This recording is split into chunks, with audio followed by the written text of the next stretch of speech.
Изгласување на деловникот ќе биде првата задача што утре ќе ја сработи работната група за уставни измени. Дури потоа овој голем состав од 23 члена ќе му пристапи на подготвувањето иницијатива за менување на уставот. Иако владата повеќе пати повторува дека очекува текстот да биде готов до крајот на мај или почетокот на јуни, за да може да се проследи до собранието и да се организира јавна расправа, претседателката Цаца Николовска тврди дека за нивната работа нема рокови. Кога ќе почнеме да ги разгледуваме можностите за нацрт, предлогот за иницијативата за промена на уставот, тогаш ќе можеме малце повеќе да зборуваме и за рокови. Меѓутоа само можам да ве убедам дека сите ние сакаме колку е возможно побрзо да се заврши суштинската расправа.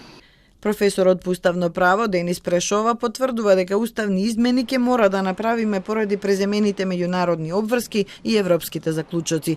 Формирањето работна група пред собранието воопшто да прифати менување на уставот го смета за вообичаена пракса.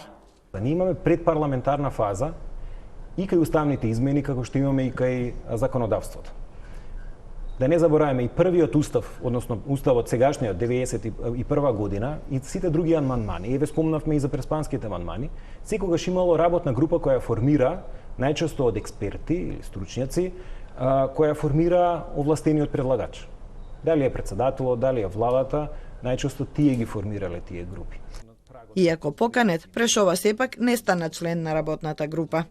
Сметав дека не треба да се биде параван и дека некој што макотрпно се труди да изгради некаков интегритет, знаење и некаков авторитет во однос на овие прашања, во однос на областа, не треба така лесно да прифати да биде параван за некакви партиски интереси.